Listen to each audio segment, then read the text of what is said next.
하나님께서 저희들에게 주시는 말씀은 우리 에스겔서 6장에 있는 말씀 보시겠습니다. 에스겔서 우리 6장 우리 7절로 마지막 절 14절까지 있는 말씀 봅니다. 제가 가지고 있는 구약성경 1157쪽에 있는 에스겔서 6장 우리 7절로 마지막 절 14절까지 있는 말씀, 저와 여러분 한 절씩 그렇게 교독하시겠습니다. 7절부터 14절입니다. 또 너희가 죽음을 당하여 엎드러지게 하여 내가 여호와인 줄을 너희가 알게 하려 함이라.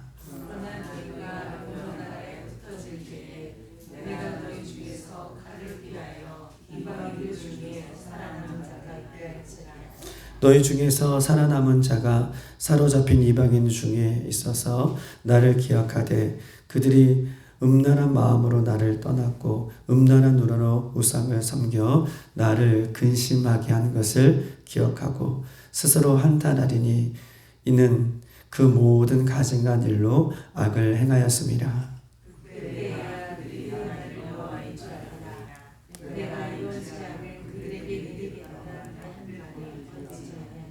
주 여호와께서 같이 이르시되 너는 손뼉을 치고 발을 구르며 말할지어다. 오라 이스라엘 족속이 모든 가증한 일을 행함으로 마침내 칼과 기근과 전염병에 망하되 먼데 있는 자는 전염병이 죽고 가까운데 있는 자는 칼에 엎드러지고 남아있어 에워싸인 자는 기근에 죽었다. 이같이 내 신을 그들에게 입는 그 죽임당한 시체들이 그 우상들 사이에 제단 사방에 각 높은 고기 위에 모든 산꼭대기에 모든 푸른 나무 아래에 무성한 상수리 나무 아래 곧 그 우상에게 분향하던 곳에 있으리니 내가 여호와인 줄을 너희가 알리라. 내가 내 손을 그들 위에 펴서 그가 사는 온 땅 곧 광야에서부터 디블라에까지 황량하고 황폐하게 하리니 내가 여호와인 줄을 그들이 알리라. 아멘. 오늘 이 에스겔서 이 6장에는 내가 여호와인 줄을 알리라 라고 하는 이 단어들이 벌써 14번에 걸쳐서 하나님께서는 이 말씀하고 있는 이유에 대해서 오늘 밝히고 있는 것입니다. 하나님을 믿는 하나님의 백성들이 하나님을 섬기는 것이 아니라 자기의 욕심을 채우기 위해 곳곳에 만든 그 우상의 제단에서 하나님의 심판을 받고 다 죽게 되고 그 우상의 제단 앞에 그들의 시체들이 다 엎드러질 것이다 라고 하는 이야기를 그 6장 초반절부터 우리가 하나님께서 이스라엘 백성들에게 직접적으로 하셨어요. 6장의 특징은 하나님께서 어떤 상징적인 특징으로 말씀해 주시는 것이 아니라 아주 직설적이고 남성다운 그런 하나님의 심판을 6장 전체에 대해서 하나님은 말씀하고 있는 것입니다. 그러므로 이 우상 앞에 시체들이 놓여지겠다. 오늘 이 본문에도 13절 엄청 무서운 말씀을 예수님 하나님께서는 하시는 거잖아요. 중임을 당한 우상 숭배를 통해서 죽임을 당한 그 시체들이 그 우상 사이에 제단과 각 높은 고개 위에 모든 산꼭대기에 지금 뭐라고 말씀하고 계십니까? 제단과 모든 산꼭대기 위에 산당을 세워놨잖아요. 그러니까 이스라엘 전역에 하나님의 심판을 받은 그런 하나님의 백성들이 그렇게 죽임을 당할 것이다 라고 이야기를 하고 있어요. 그런데 제단과 우상 사이에 그들의 시체를 두겠다 라고 하는 이유는 너희들이 믿고 너희들이 섬기는 그 우상이 너희들의 생명조차도 너희들 하나도 지킬 수 없는 우상인 것을 알려주기 위해서 하나님의 심판을 받은 이스라엘 백성들의 시체가 우상 앞에 우상들을 절했던 산당 앞에 그렇게 놓이게 되는 것임을 성경은 우리에게 오늘 본문을 통해서도 이야기를 하고 있는 것입니다. 그러면서 5절에 보면 너희들이 살아가는 자손들도 죽임을 당할 것이다. 우리가 어저께 보았죠. 얼마나 무서운 말씀을 하십니까? 우상 숭배했던 이 죄의 대가를 너희 자손들에게도 묻겠다. 출애굽기 20장 15절에는 3, 4대까지 묻겠다 라고 말씀해 주셨어요. 이것은 연좌제의 죄를 말하는 것이 아니라 죄의 영향력이라고 얘기했어요. 우상을 숭배했던 그 죄의 영향력들이 그 3, 4대까지 자손들에게도 영향력을 줄 것이다 라고 하는 하나님께서 그 엄청난 무서운 심판을 이스라엘 백성들에게 지금 선포하고 있는 것입니다. 이렇게 무서운 심판을 하나님께서 말씀해 주시는 이유가 무엇일까요? 우리 한번 7절, 오늘 본문의 7절을 한번 얘기해 보겠습니다. 시작. 또 너희가 죽음을 당하여 엎드려지게 하여 내가 여호와인 줄 너희가 알게 하려 함이라. 왜 이렇게 하신다는 거예요? 왜 이렇게 무서운 심판을 내리신다는 거예요? 내가 여호와인 줄 알리라. 우상이 아니라 살아계신 하나님이 너희를 보호하시고 너희를 구원하시고 너희를 지키시고 지금까지 함께 하셨던 그 하나님이 여호와인 줄을 알리라. 여호와라는 뜻은 무엇이라고 말씀드렸습니까? 여호와는 어떤 뜻이에요? 스스로 존재한다는 존재의 의미가 여호와 하나님이라는 그 여호와라는 뜻이라고 여러분에게 설명드렸잖아요. 여호와는 이름이 아니에요. 여호와는 존재하는 거예요. 이 세상의 모든 것은 하나님이 창조하셨어요. 우리도 창조하셨고요. 이 세상 모든 만물은 우리 하나님이 창조하셨어요. 그런데 보세요. 우리 하나님은 어떤 사람이 창조된, 어떤 사람이 만들어낸 그런 신이 아니라 우리 하나님은 우주 만물에 스스로 계시는 그런 하나님이라는 거예요. 그 스스로 계시는 그 하나님 앞에 너희들이 만든 너희의 우상 앞에 절하지 말고 그 살아계신 하나님, 스스로 이 땅에 존재하시는 하나님, 시간과 공간을 초월하시고 모든 것에 편지하고 계시는 그 스스로 계신 하나님 앞에, 그 하나님 앞에 돌아오라. 그 하나님을 알라. 그 하나님이 참 하나님이시다 라고 하는 것을 알려주기 위해서 우리 하나님은 오늘 7절에도 여호와 하나님인 줄 알리라. 스스로 존재하고 계시는 참 하나님이 누구인지를 내가 알게 하기 위해서 너희들에게 이런 심판을 하나님께서 주시는 것이다 라고 이렇게 말씀하고 있는 것입니다. 하나님께서 하나님의 백성들에게 강력한 심판을 주시는 이유는 무엇입니까?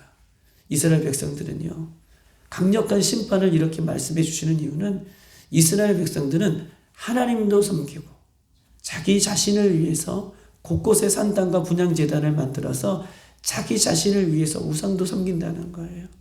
우스갯소리지만 제가 몇 번 말씀드렸을 거예요. 예전에 4월 초파일날 어느 권사님이 초파일날 불교 이렇게 행사하는데 이렇게 그때 지금은 제가 텔레비를 안 보니까 지금은 예전에는 4월 초파일날 그 행사를 TV에서 보여주었어요. 그렇죠. 4월 초파일날 행사들을 우리가 성탄절날 교회의 모습을 잠깐 뉴스에서 이렇게 보여줬던 것처럼 4월 초파일날 그 불교 행사에 대한 부분들을 조계종이나 어디에서 하는 것들을 보여줬다는 거예요. 그런데 오늘 목사님이 하신 얘기예요.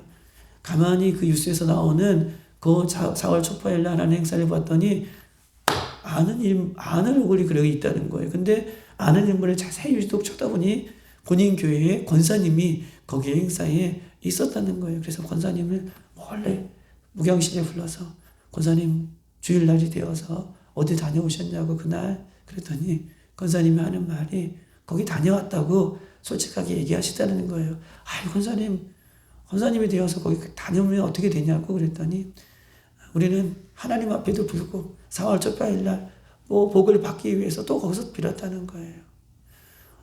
이게 우스갯소리인지 모르겠지만 우리의 심령 속에는 오직 스스로 계시는 하나님만을 섬기고 하나님만을 의지해야 되는데 우리는 거기에 행사는 거기에 그런 행사에 참여하지는 않았지만 이스라엘 백성들은 하나님도 섬기고 자기가 자기를 위해서 곳곳에 우상을 만드는 두 섬김의 모습이 있다는 것을 이야기하면서 오늘날 현대인에게 우리에게는 하나님보다 더 의지하고 하나님보다 더 조마하고 하나님보다 더 사랑하는 것이 무엇인가는 없는가? 이것을 오늘 본문을 통해서 우리에게 묻고 있는 것입니다. 하나님께서 우상 숭배하는 자들을 그냥 내버려 두신 것이 아니라 멸망의 길로 치닫고 있는 그들에게, 우상 숭배하는 자들은 하나님께서 가만히 놔두셔도 어떻게 해요? 그들은 다 멸망받게 되어 있어요. 우상 숭배하고 하나님을 떠난 사람들은 가만히 두어도 멸망의 죄의 결과들이 그들 가운데 올 거예요. 그럼에도 불구하고 우리 하나님은 이렇게 해서라도, 이렇게 심판해서라도 내가 여호와인 줄 알리라, 돌아오라는 거예요. 심판이 무서운 게 아니라, 심판이 두려운 것이 아니라 심판을 해서라도 돌아오라고. 두 주인을 섬기지 말라고, 오직 하나님만 섬기라고, 이렇게 매를 드실 수밖에 없는 하나님의 마음이 오늘 곳곳에서 놓여져 있기 때문에 에스겔, 하나님이 나를 강력하게 하신다, 하나님이 나를 도우신다, 하나님밖에 나를 도울 자가 없는 분이심을 알고 돌아오라고 에스겔 곳곳에서 이렇게 하나님의 마음이 지금 녹아져 있는 것입니다. 사랑하는 여러분, 오늘 하나님께서 우리들에게 돌아오라 라고 하는 하나님의 마음이 우리의 마음 되어지기를 주님의 이름으로 축복합니다. 우리 한번 8절 다 같이 한번 읽어보겠습니다. 시작. 그러나 너희가 여러 나라에 흩어질 때에 내가 너희 중에서 칼을 피하여 이방인 중에 살아남은 자가 있게 할지라. 아멘. 하나님께서 우리에게 소망을 주시죠. 하나님의 강력한 이 무서운 심판 속에서도 하나님은 그 남겨준 자를 남겨두시겠다. 살아남는 자를, 살아있게 하시는 살아남는 자를 남겨주시겠다라고 오늘 8절에 약속하고 계셔요. 하나님의 무서운 심판을 받아서 이방인의 포로가 끌려가고 이방인의 포로가 끌려가는 속에서도 하나님은 살아있는 남겨둔 자를 어떻게 해요? 남겨두시겠다라고 소망의 말씀을 오늘 8절에 이야기를 하고 있는 것입니다. 여기서 오늘 8절에 보면 이렇게 써 있어요. 하나님의 무서운 칼의 심판. 칼은 뭐예요? 전쟁을 얘기하고 있잖아요. 전쟁 속에서도 이방 나라에 끌려가지만 그 중에서도 전쟁 가운데에 하나님이 살아있는 자들을 남겨주시겠다라고 8절에 이렇게 약속하고 있는 것입니다. 사랑하는 여러분, 왜 하나님은 이렇게 무서운 하나님의 전쟁의 심판 속에서도 살아남는 자들을 남겨두실까요? 여러분 볼까요? 왜 하나님 다 심판하실 수 있잖아요. 그런데 살아남는 자, 작은 자들을, 작은 소수의 사람들을 남겨두시는 이유가 뭘까요? 하나님 왜 남겨두실까요? 그들만 구원하기 위해서 남겨주시는 것입니까? 왜 하나님 8절에 남겨두시고 그 5장에서도 하나님 소수의 사람들을 남겨두신다. 왜 남겨두시는 이유가 무엇일까요? 왜 남겨두실까요? 9절 한번 그 이유를 하나님께서 말씀하고 계셔요. 9절 다 같이 한번 읽어볼까요?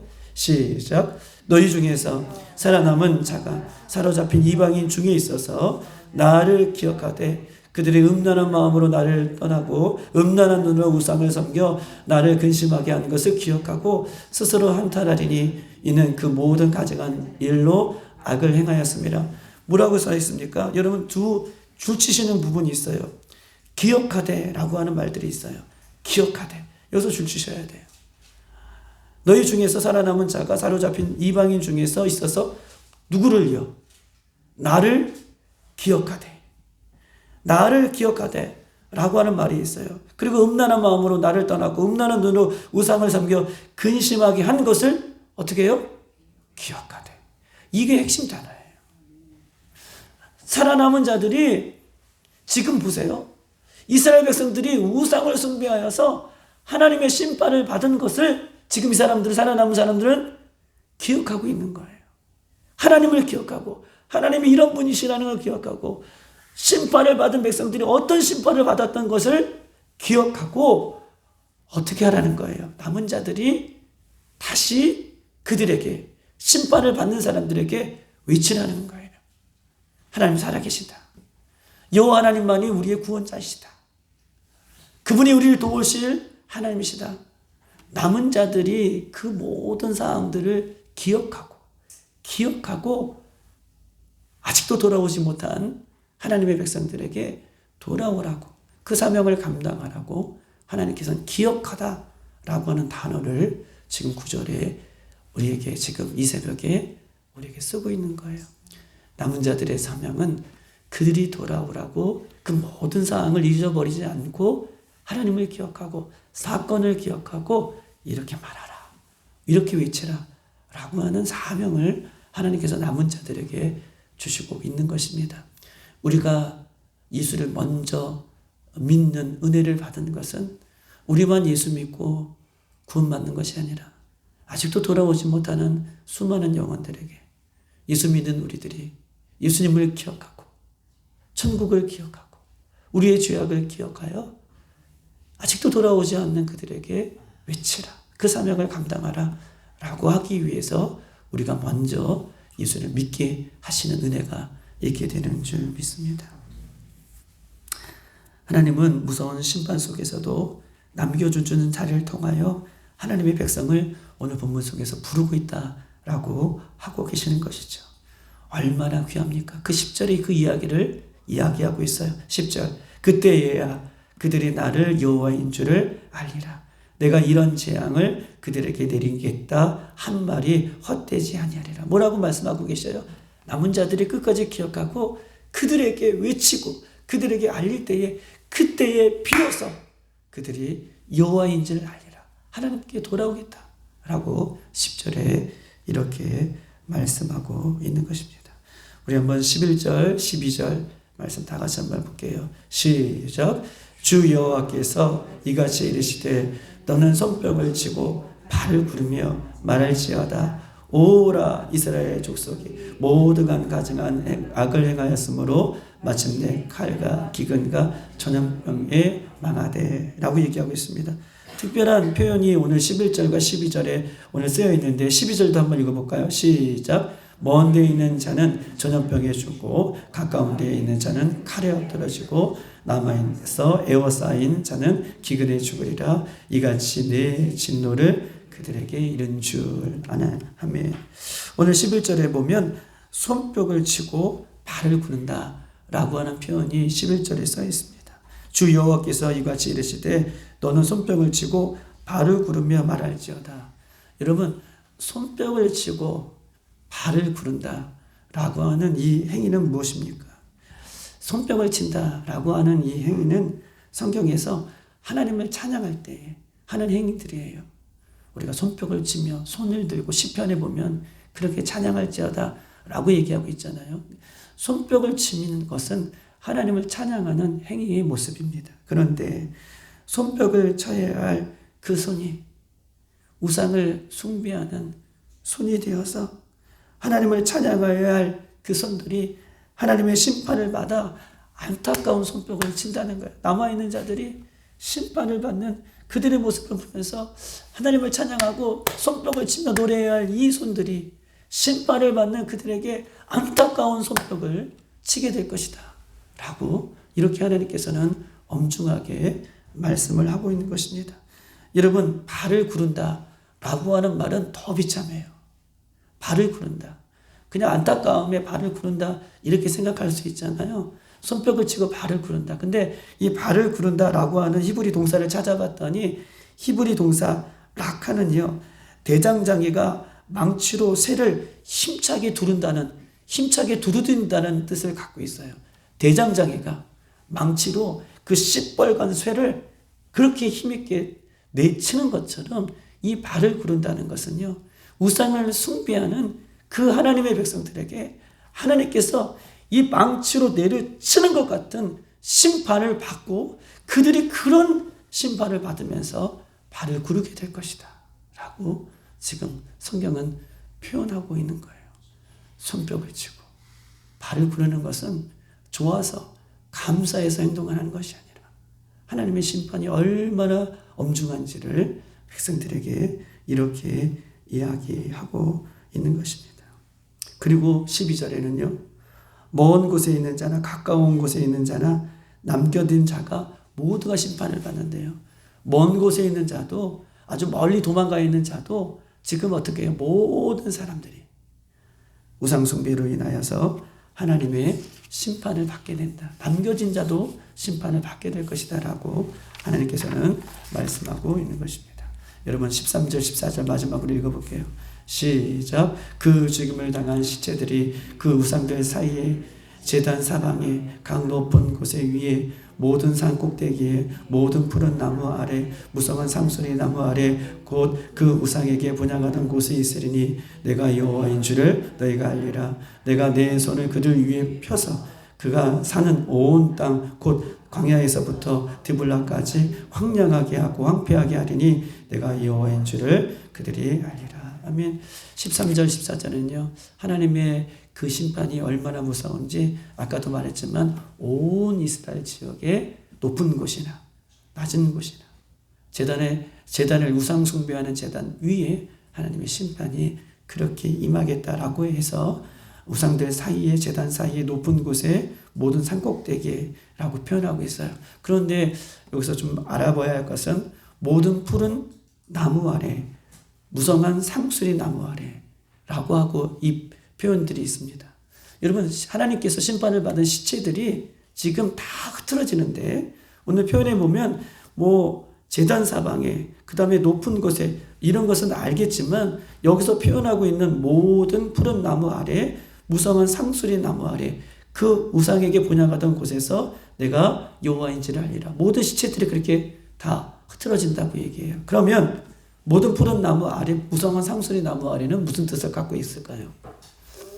모든 푸른 나무 아래 무성한 상수리 나무 아래 이거는요 이스라엘 백성들이 푸른 나무와 상수리 나무로 우상들을 깎아서 만든 나무를 상징하고 있는 거예요.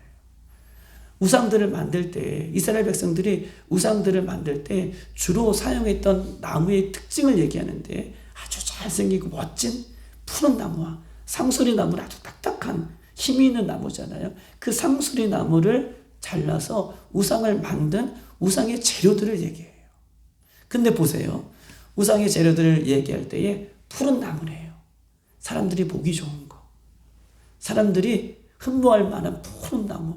상수리 나무 얼마나 좋은 제목이에요. 그렇죠?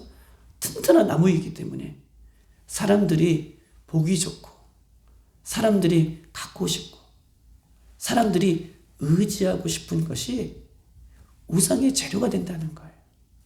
이 세상에 갖고 싶고 화려하고 멋지고 우리를 유혹하는 모든 것들이 하나님으로부터 시선을 멀리하게 하는 우상의 재료들이 될 수 있다. 그런데 보세요. 하나님께서 쓰시는 나무들은 어떤 나무냐? 제가 한번 봤는데 하나님의 손에 붙들린 보잘것없는 모세의 지팡이. 하나님의 손에 붙들린 보잘것없는 모세의 지팡이를 통하여서 하나님은 이스라엘 백성을 구원하십니다. 목자의 손에 들린 양을 치는 보잘것없는 그 막대기로 하나님은 구원의 역사를 이뤄가시죠. 마른 광야에서 보잘것없는 가시나무 조각목이잖아요. 마른 광야에서 흔히 보이는 그 가시나무 조각목 위에 하나님은 금을 입히고 그 보잘것없는 나무를 통해서 성막의 재료가 되게 하셔요. 예수님은 어떻습니까?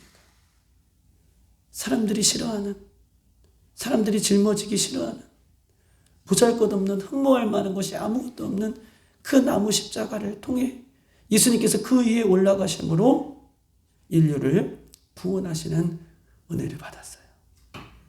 푸른 나무, 상수리 나무가 우리를 구원하는 것이 아니라 하나님의 손에 붙들린 그 나무가 그 나무를 통하여 하나님의 역사를 이뤄가는 것임을 성경은 우리에게 이야기를 하고 있는 것입니다. 여러분, 우리가 하나님 손에 부족하더라도 마른 뼈와 같은 우리더라도 하나님의 손에 붙들린 바 되어 그렇게 살아갈 수 있는 저와 여러분 되시기를 소망해요. 그런 사람만이 구원의 역사를 이루고 그런 사람만이 우상의 주에서 멀리하고 그런 사람을 통하여 하나님은 오늘도 일하시기 때문에 그렇다라고 얘기하고 있습니다. 또 한번 알아보십시다. 오늘 우리가 좀 짚고 넘어가야 할 잘 모르는 그런 표현들이 있어서 여러분들에게 소개해요. 광야에서부터 디블라까지 황량하고 황폐하게 되리라 라고 얘기했어요. 디블라가 무엇입니까? 광야는 무엇이에요? 찾아봤어요. 광야는 이스라엘 남쪽 끝을 얘기해요. 이스라엘의 남쪽 끝을 얘기할 때에 광야라는 표현을 쓰더라고요. 구약에는. 그리고 디블라라는 말은 무엇입니까? 디볼라는 원래 이름으로는 디불라래요. 오늘은 디불라라고 써 있지만 원래 이름은 리블라라고 하는 표현을 쓰고 있어요. 리블라. 리블라를 찾아봤더니 이스라엘 북쪽의 끝이에요. 그러면 광야에서부터 리블라, 디블라까지 라고 황폐하겠다 되겠다라고 하는 표현은 어떤 표현이에요? 이스라엘 전체를 얘기하고 있는 거예요. 광야에서부터 디블라까지 황폐하게 되겠다. 그런데 황폐하게 해서라도 내가 여호와인지를 알게 하리라 라고 하는 표현은 이스라엘 백성 전체가 심판을 받지만 그 전체가 하나님 앞에 돌아오기를 바라는 하나님의 마음이 오늘 본문 속에 담겨져 있는 것을 기억하고 우리가 매를 맞아서 주님 앞에 돌아오는 것이 아니라 이렇게 예배할 수 있을 때, 이렇게 기도할 수 있을 때, 이렇게 주님의 이름을 부를 수 있을 이때에 우리가 주님 앞으로 돌아올 수 있는, 회복할 수 있는 우리가 되기를 주님의 이름으로 축복합니다. 그래요. 이제 12월 달 이 한 달 남았는데 이 한 달은 주님 앞에 돌아오는 귀한 달이 되어서 우리가 주님께서 우리 모든 사랑하는 성도들을 보실 때마다 그렇게 붙들림 바 되어서 기뻐하고 즐거워하는 이 12월 달 한 달이 되어지기를 주님의 이름으로 축복합니다. 이 시간 다 같이 한번 기도하도록 하겠습니다. 이 시간 기도할 때에 하나님이 쓰시는 나무는 푸른 나무, 상수리 나무, 세상적인 눈으로 볼 때에 보기 좋고 하나님 갖고 싶어하는 또 우상이 될 만한 그런 나무가 아니라 하나님께서 붙잡아 주시는 보잘것없는 가장 연약한 그런 나무들을 통하여 하나님의 구원의 역사를 이뤄가는 도구로 사용해 주시는 줄 믿습니다. 하나님, 우리 안에 있는 작은 부분이라도 죄의 찌꺼기라도